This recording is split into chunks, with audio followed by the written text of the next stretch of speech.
کامران کی جان بہت قیمتی ہے، کسی نے آگے بڑھ کے کوشش بھی کی تو اسے گیلے کپڑے کی طرح نچوڑ کر رکھ دوں گا۔ خانو غرا کر بولا اور میری طرف بڑھتا رہا۔ وہ اب میری طرف سے بالکل بے پرواہ تھا، اس لیے میرے بالکل نزدیک پہنچ گیا اور شاید میرے بال پکڑ کر مجھے اٹھانا چاہتا تھا، کیونکہ اس نے میرے بال مٹھی میں جکڑنے کی کوشش کی تھی۔ میں نے ایک دم اس کی پنڈلی جکڑ لی اور زوردار جھٹکا دیا۔ وہ میرے سامنے پہلو کے بل گر گیا اور جھٹکا دے کر اپنا پیر چھڑانے کی کوشش کی مگر ناکام رہا۔ اس بیچارے کو کیا معلوم تھا کہ اس کی پنڈلی اب لوہے کے شکنجے میں ہے، زیادہ زور لگاؤ گے تو اپنی ٹانگ سے محروم ہو جاؤ گے۔ میں نے غرا کر کہا اور ٹانگ پکڑ کر اسے مزید گھسیٹ لیا۔ ابھی اس کا چہرہ میرے سامنے تھا، میں نے دوسرے ہاتھ سے اس کے چہرے پر تھپڑ رسید کر دیا۔ چٹاک کی آواز اتنی زوردار تھی کہ پورے گھر میں گونج گئی ہوگی۔ اس کا وہ گال پھٹ گیا تھا، ہونٹ بھی زخمی ہوئے تھے اور اس کے چہرے سے خون بہنے لگا تھا۔ صحیح سلامت رہنا چاہتے ہو یا ہمیشہ کے لیے معذور ہونا چاہتے ہو؟ میں نے پوچھا۔ جواب میں اس نے میرے منہ پر تھوک دیا۔ جیسا بھی تھا مگر وہ بندہ جیدار تھا۔ میں نے اس کی پنڈلی چھوڑ دی اور جھپٹ کر اس کے سینے پر سوار ہو گیا۔ اب اس کی دونوں کلائیاں میرے ہاتھوں میں تھیں۔ میں نے ایک جھٹکے سے اس کی بائیں کلائی توڑ دی۔ اس کے منہ سے غراہٹ بھری اذیتناک آواز نکلی۔ پھر اس نے مجھے خود سے ایک طرف پھینکنے کی کوشش کی مگر کامیاب نہ ہوا۔ میں اچانک اسے چھوڑ کر کھڑا ہو گیا اور بولا، میں چاہتا تو کلائی کے بجائے اس وقت تمہاری گردن بھی توڑ سکتا تھا، مگر تم جیرے کے دوست ہو، میرا ہاتھ دوستوں پر نہیں اٹھتا، تمہارے لیے اتنا ہی کافی ہے۔ ویسے تم آدمی جیدار ہو، اب تم لوگ چاہو تم جا سکتے ہو، میں تمہیں روکوں گا نہیں۔ پل پل بدلتی صورتحال نے ان لوگوں کو حیران کر دیا تھا۔ اب میں یہی رہوں گا۔ خانو نے کہا، تم واقعی مرد ہو، میں تم لوگوں کے ساتھ جاؤں گا۔ رب نواز نے بھرائی ہوئی آواز میں کہا۔ مجھے خانو کے رویے پر افسوس ہے مگر باقی لوگ بھی ہمارا ساتھ دینے پر تیار تھے، مگر میں نے رب نواز کو ساتھ رکھنے پر اکتفا کیا۔ تم ایسا کرو، میں نے رب نواز سے کہا، پی سی او جا کر دلاور سے بات کرو، شاید گلوریا کے سلسلے میں وہ کچھ بتا سکیں۔ پھر میں نے خود ہی خانو کی مرہم پٹی کی اور اسے ساجد کے ساتھ روانہ کر دیا تاکہ اس کے ہاتھ پر پلاسٹر بندھوا سکے۔ رب نواز جا چکا تھا۔ شازیہ کافی لے کر آ گئی۔ وہ خاصی سمجھدار تھی اور جانتی تھی کہ اب مجھے کافی کی طلب ہوگی۔ ہم کافی پی کر فارغ ہوئے ہی تھے کہ رب نواز گھبرایا ہوا اندر داخل ہوا۔ اس کے منہ سے آواز نہیں نکل رہی تھی۔ کیا ہوا؟ میں مضطرب ہو کر کھڑا ہو گیا۔ دلاور سے فون پر میری بات ہوئی تھی۔ میں نے اسے گلوریا کے بارے میں پوچھا تو اس نے ایک دوسری بھی اطلاع دی۔ پہلیا مت بجھواؤ، میں نے جھنجھلا کر کہا، اتنی تمہید باندھنے کی کیا ضرورت ہے؟ دلاور نے بتایا کہ کسی نے تیمور کو ہلاک کر دیا۔ نہیں، میں وحشت زدہ لہجے میں چیخا اور رب نواز کے دونوں شانے پکڑ لیے۔ وہ تو اسی سگنل کے نزدیک اس کی ہاتھ گاڑی ملی ہے، اس میں تیمور کی لاش تھی، کسی نے اسے گولیوں سے چھلنی کر دیا تھا۔ اب اس کی لاش سول اسپتال کے مردہ خانے میں رکھی ہے۔ چلو جیرے، ہم سول اسپتال جائیں گے۔ آپ کا جانا مناسب نہیں ہے کامران صاحب، جیرے نے کہا۔ میں چلا جاتا ہوں مگر اسے پہچانے گا کون؟ تم اسے پہچانتے ہو رب نواز؟ ٹھیک ہے، شازیہ نے کہا، میں بھی آپ لوگوں کے ساتھ چلوں گی۔ پھر ہم لوگ اجرت میں سول اسپتال کی طرف روانہ ہوئے۔ اسٹیئرنگ جیرے کے ہاتھ میں تھا اور وہ بہت خوفناک انداز میں ڈرائیونگ کر رہا تھا۔ ہم جیسے ہی سول اسپتال کے نزدیک پہنچے مجھے کسی گڑبڑ کا احساس ہوا۔ میری چھٹی حس مجھے کسی خطرے کی نشاندہی کر رہی تھی۔ سول اسپتال کے گیٹ کے نزدیک پہنچ کر مجھے دھچکا سا لگا۔ وہاں پولیس کی 2 گاڑیاں موجود تھیں، نہ صرف گیٹ پر موجود تھی بلکہ تیسری گاڑی نے راستہ بھی روک رکھا تھا۔ میں نے گھبرا کر پیچھے دیکھا، ہمارے پیچھے بھی پولیس کی 2 گاڑیاں تھیں۔ میں نے پھرتی سے اپنا بریف کیس کھولا اور اس میں سے زرد کی فولڈنگ رائفل نکال کر لوڈ کرنے لگا۔ جلدی مت کریں کامران صاحب، جیرے نے سرگوشی میں کہا۔ کیا مطلب ہے تمہارا؟ میں نے رائفل پائیدان پر رکھتے ہوئے کہا۔ کیا ہاتھ باندھ کے پولیس کے سامنے پیش ہو جاؤں؟ میں نے سرد لہجے میں کہا۔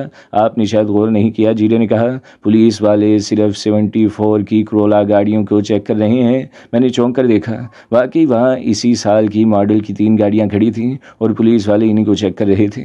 اسی دوران میں ہماری گاڑی پولیس پارٹی کے نزدیک پہنچ چکی تھی۔ ڈیوٹی آفیسر نے گہری نظروں سے گاڑی کا جائزہ لیا، پھر ہمیں دیکھنے لگا۔ میں بظاہر پرسکون رہنے کی کوشش کر رہا تھا مگر اندر سے میں اتنا ہی مضطرب تھا اور پلک جھپکتے میں رائفل اٹھا کر فائر کر سکتا تھا۔ جیرا بھی پوری طرح مستعد تھا۔ اس کے پیروں میں کانوس کا ایک بیگ رکھا ہوا تھا، اس میں انتہائی طاقتور دستی بم تھے۔ وہ تعداد میں 4 تھے مگر وہاں اچھی خاصی تباہی پھیلا سکتے تھے۔ میں دل ہی دل میں دعا مانگ رہا تھا کہ ایسی نوبت ہی نہ آئے، ورنہ بہت سے معصوم اور بے گناہ شہری بھی ہلاک اور زخمی ہو جاتے۔ مجھے اچانک خیال آیا کہ جیرے کے بیگ میں اسموک بم بھی ہیں۔ میں نے جیرے کی طرف رخ کیے بغیر آہستہ سے کہا، خطرے کی صورت میں اسموک بم؟ میرا جملہ ادھورا رہ گیا کیونکہ پولیس افسر نے اچانک ہی آگے بڑھنے کا اشارہ کر دیا۔ سڑک کے درمیان میں پولیس کی ایک موبائل ترچھی کھڑی تھی مگر اتنی جگہ تھی کہ ہماری گاڑی وہاں سے گزر جاتی۔ پولیس کے گھیرے سے بخریت نکلتے ہی میرے کشیدہ اعصاب ڈھیلے پڑ گئے۔ میں نے طویل سانس لیا اور رائفل کو دوبارہ فولڈ کر کے بریف کیس میں رکھ دیا۔ اسپتال کے گیٹ میں داخل ہوتے ہی مجھے ایک مرتبہ پھر شوق پہنچا۔ اسپتال کے داخلی دروازے پر بھی پولیس موجود تھی۔ ہماری گاڑی پارکنگ لاٹ کی طرف بڑھی تو کسی نے بھی ہم سے تغرض نہ کیا۔ گاڑی سے اتر کر میں نے گہرے رنگ دار شیشوں کا چشمہ لگا لیا اور باوقار انداز انداز میں آگے کی طرف بڑھا۔ میرے ساتھ ساتھ شازیہ تھی۔ جیرا 2 قدم پیچھے چل رہا تھا۔ ایک وارڈ بوائے کی رہنمائی میں ہم مردہ خانے پہنچے اور وہاں کے انچارج کو تیمور کا حلیہ بتا کر پوچھا کہ اس حلیے کی کوئی ڈیڈ باڈی وہاں موجود ہے یا نہیں۔ میں نے مزید اسے بتایا کہ وہ شخص پیروں سے معذور تھا اور جی ہاں، میری بات ختم ہونے سے پہلے ہی انچارج بول پڑا، اس حلیے کی ایک ڈیڈ باڈی موجود ہے۔ پھر وہ ہمیں لے کر آگے بڑھا۔ اس حال نما کمرے میں ایک عجیب سی وحشت برس رہی تھی۔ وہاں چاروں طرف لاشیں ہی لاشیں تھیں۔ وہ جگہ صحیح معنوں میں جائے عبرت تھی۔ وہاں مجھے ایسے ایسے شہزور بھی دکھائی دیے جو زمین پر پاؤں مارتے ہوں گے تو پانی نکل آتا ہوگا، مگر اس وقت وہ عبرت کی تصویر بنے پڑے تھے۔ میں جھرجھری لے کر رہ گیا۔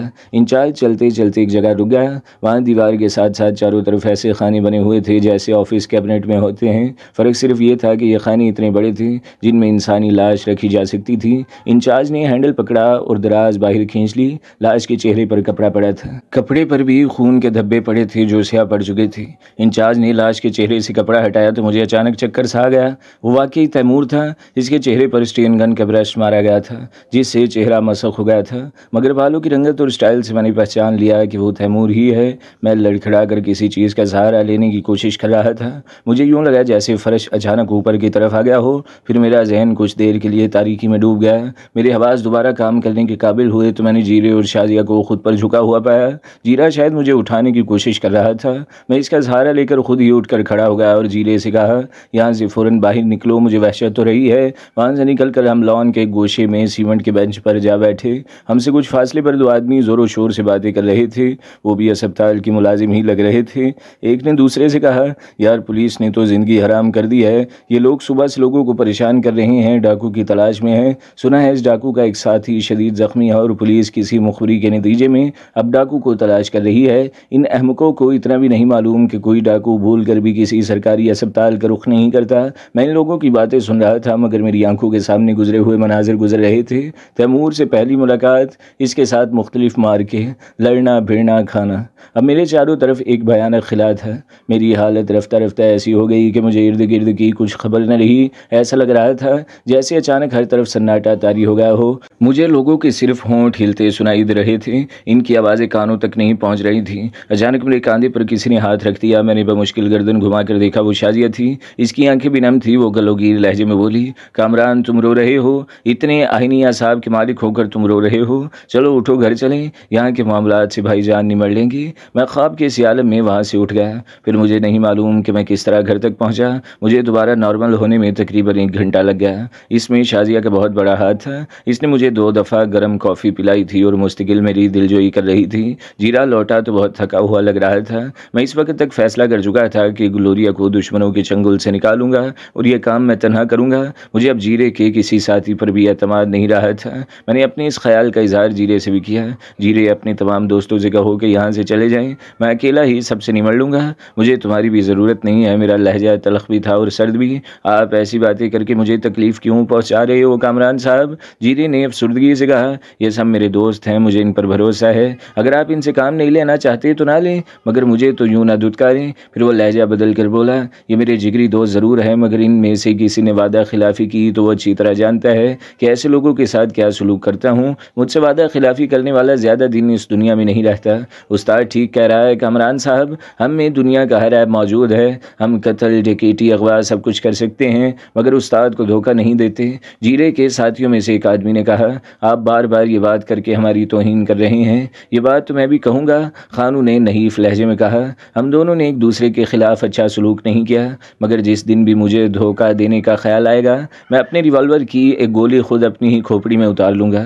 سمجھ لو کہ جیرے نے ہم سے کوئی بات کی ہی نہیں ہے، بلکہ ہم یہاں آئے ہی نہیں ہیں، نہ ہمیں معلوم ہے کہ جیرے کا کوئی گھر بھی ہے۔ پھر ایک ایک کر کے ان سب نے مجھ سے ہاتھ ملایا اور وہاں سے روانہ ہو گئے۔ ہر آدمی نے جاتے ہوئے بھی یہی کہا کہ زندگی میں کسی بھی وقت اور کسی بھی جگہ ہماری ضرورت پڑی تو آپ ہمیں وہاں موجود پائیں گے۔ ان کی روانگی کے بعد گھر میں موت کا سناٹا طاری ہو گیا۔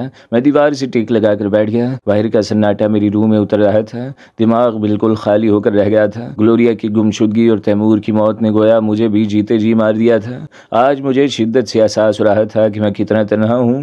جیرا، دلاور اور دوسرے لوگ تو محض وقتی ساتھی تھے، جیسے سفر کے دوران ایک دوسرے سے آشنا ہو جاتے ہیں۔ یہ ظاہر ہے کہ بظاہر میں اکیلا نہیں تھا، مگر تیمور اور گلوریا تو میرے بازو تھے۔ بغیر بازو کے انسان کتنے دن جی سکتا ہے اور کتنی آفات کا مقابلہ کر سکتا ہے۔ میرے پیچھے تو دنیا کی شفاف ترین اور جدید جدید تربیت سے آراستہ ایجنسیز تھیں، میں تنہا کب تک ان کا مقابلہ کر سکتا؟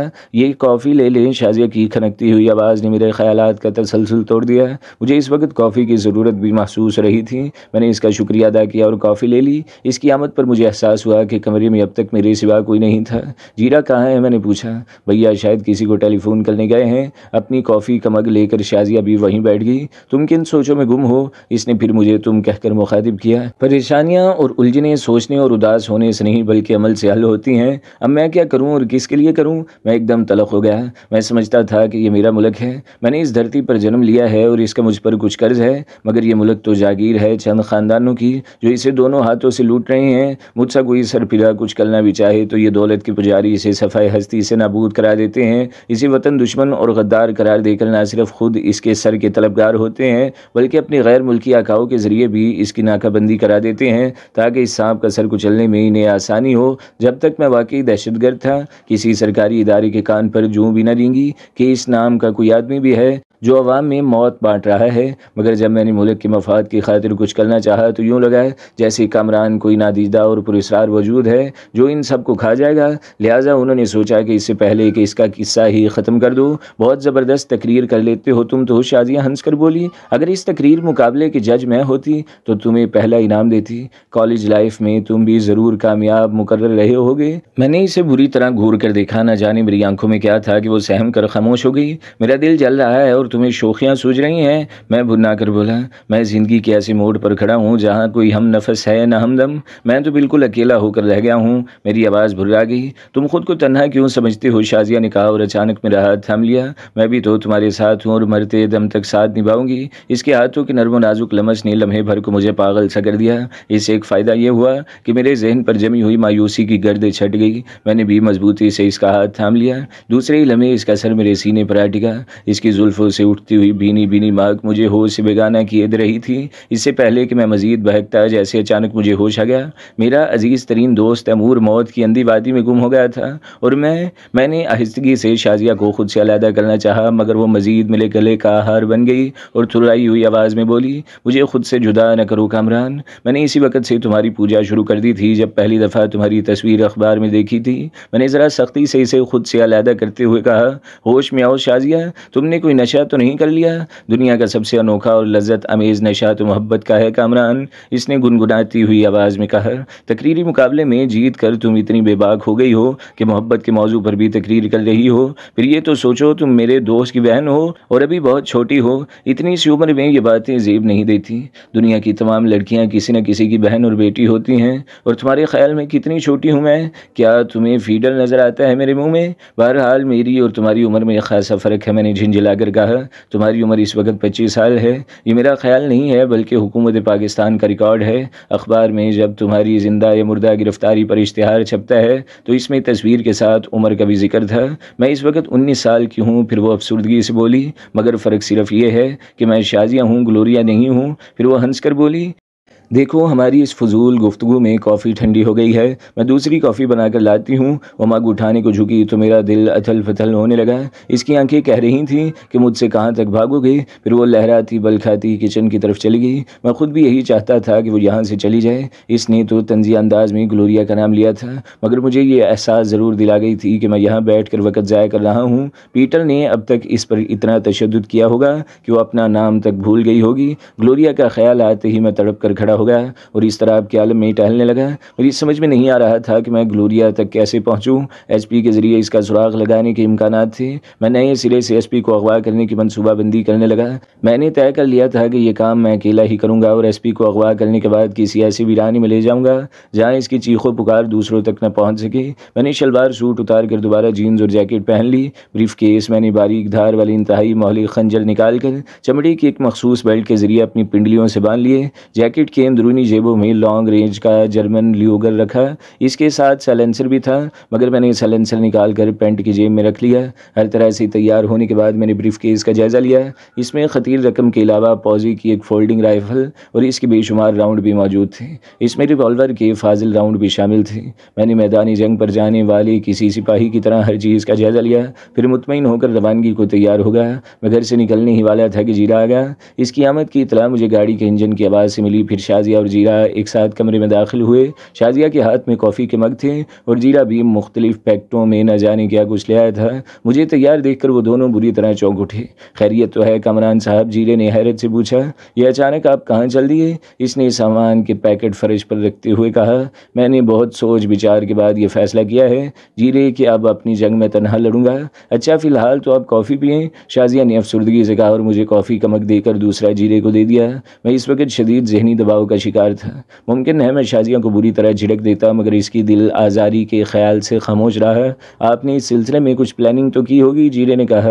اگر مناسب سمجھے تو مجھے بھی کچھ بتا دیں۔ میں اس قابل تو نہیں ہوں کہ آپ کو کوئی مشورہ دے سکوں مگر بعض اوقات احمق آدمی سے بھی کوئی کام کی بات ہو جاتی ہے۔ تم شاید یقین نہ کرو مگر ابھی تک میں نے اس سلسلے میں کوئی پلاننگ نہیں کی۔ ویسے بھی میں موقع محل کے لحاظ سے فوری طور پر فیصلے کرنے کا عادی ہوں۔ وہ ایس پی یا تو اپنے بنگلے میں ہوگا یا آفس میں ہوا تو اس کے باہر نکلنے کا انتظار کروں گا۔ ہاں اگر وہ گھر میں ہوا تو مجھے خاصی مشکل پیش آئے گی۔ خیر ہر مشکل کوئی نہ کوئی حل بھی تو ضرور موجود رکھتی ہے۔ آپ نے کیسے فرض کر لیا کامران صاحب کہ آپ اکیلے رہ جائیں گے؟ جیرا افسردہ ہو کر بولا۔ میں تو آپ کو اپنا سمجھ رہا تھا مگر آپ تو میرے ساتھ بالکل غیروں کی طرح پیش آ رہے ہیں۔ تو دوستو اگلی قسط سننے کے لیے ہمارے چینل کو ضرور سبسکرائب کریں، ویڈیو کو لائک کریں اور بیل کے آئیکن پر بھی کلک کر دیں تاکہ ہر جو آنے والی ویڈیوز ہیں وہ آپ کو سب سے پہلے ملتی رہیں۔